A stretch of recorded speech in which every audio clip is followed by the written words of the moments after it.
اعوذ باللہ من الشیطان الرجیم بسم اللہ الرحمن الرحیم. میں آج کے اس پریس کی غرض و غایت جسے برادر ایاز احسن صاحب نے پیش کر دیا، ممرہ کوسہ شیعہ اثنا عشری جماعت کے زیر انتظام لی گئی یہ پریس کانفرنس،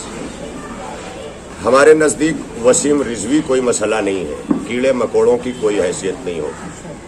لیکن جیسے ایک وائرس اس وقت پوری دنیا کو اپنی لپیٹ میں لیے ہوئے ہے تو اس وائرس کی کوئی حیثیت نہیں، وہ نظر بھی نہیں آتا، لیکن نقصان پوری انسانیت کو پہنچ رہا ہے،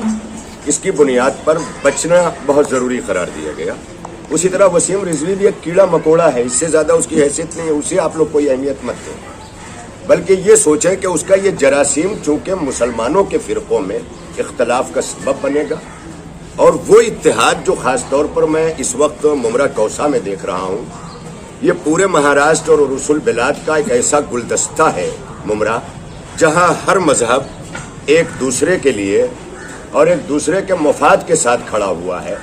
ہر مذہب ایک دوسرے کے عقیدے کو سمجھ رہا ہے، بڑی قربتیں ہوئی ہیں بہت سارے مقامات پر، حتیٰ کہ اسی ممرہ میں کل جماعتی تنظیموں کے حوالے سے ان حقوق پر بھی تمام مسلمان ایک ساتھ کھڑے ہوئے نظر آئے کہ جن حقوق پر سارے مسالک کے یہاں مسائل نہیں ہیں، پھر بھی مسلمانوں کے حق کے لیے ایک دوسرے کے ساتھ کھڑے ہوئے نظر آئے. مجھے افسوس یہ ہونا پڑتا ہے کہ کیا آج ہمیں شیعہ ہونے کے ناطے یہ بتانا پڑے گا کہ وسیم رضوی کا شیعہ ہونے سے کوئی تعلق نہیں ہے؟ کیا مسلمانوں کو یہ مسئلہ نہیں معلوم ہے کہ وہ کسی بھی گھرانے سے ہو، اگر قرآن مجید کے خلاف بولتا ہے تو اس کی حیثیت آیت اللہ خمینی کے فتوے کی روشنی میں واجب القتل کی ہے؟ دونوں کے درمیان صرف فرق اتنا ہے کہ سلمان رشدی نے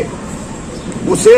معاذ اللہ شیطانی آیات کہا تھا، اس نے آتنکی آیات کہا ہے، یہی اتنا ہے. اور جو لوگ کچھ مولوی حضرات ہیں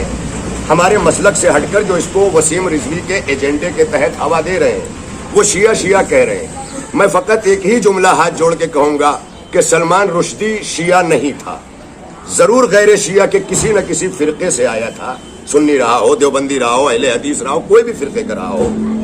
شیعہ تو نہیں تھا نا. لیکن کبھی کسی شیعہ کی طرف سے آواز نہیں آئی کہ یہ فلاں مسلک سے تعلق رکھتا ہے، کیونکہ شیعہ جانتا ہے کہ قرآن کے خلاف بھونکنے والا واجب القتل ہے، ایسی بے حرمتی کرنے والا، کیونکہ ایک ایک آیت کی ضمانت اللہ نے اپنے حوالے کی ہے، اور یہ جو اس نے کمبختی کی ہے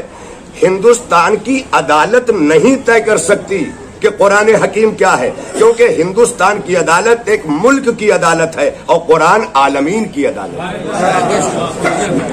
قرآن کا مقابلہ آج ہماری عالمی عدالتیں بھی نہیں کر سکتی. اور سب سے بڑی چیز یہ یاد رکھیے گا کہ عدالتوں کا نظام جو قرآن حکیم نے پیش کیا ہے، ہم آج بھی قرآن مجید کو چیلنج بنائے ہوئے، اس نے سستی شہرت کے لیے سپریم کورٹ میں یاچیکا دائر کر کے شہرت لینے کی کوشش کی ہے، ورنہ یہ مسائل علمی تھے. اگر اسے کچھ جاننا ہوتا، سمجھنا ہوتا تو یہ نجف جاتا، قم جاتا، سعودی جو ہے یونیورسٹی جاتا، جامعہ ازہر مصر جاتا، اسلام کے جتنے مراکز ہیں وہاں جاتا، لیکن اس کا مقصد اختلاف پیدا کرنا تھا. میں آپ تمام صحافی حضرات سے، تمام پترکار بندھوؤں سے میں یہ اپیل کرتا ہوں کہ آپ زیادہ سے زیادہ اس سازش کو اسی طرح ناکام بنائیے جس طرح سے کورونا کو ناکام بنانے والے کورونا یودھا بن گئے. آپ بھی انسانیت کے یودھا بنیے اور ایسی کسی بھی سازش کو ناکام کرنے میں آپ ملت کی مدد کیجیے، یہ آپ کا اس وقت سب سے بڑا حق ہے. اور اب اسی کے ساتھ ہمارے دیگر اکابر ایک بات ہے کہ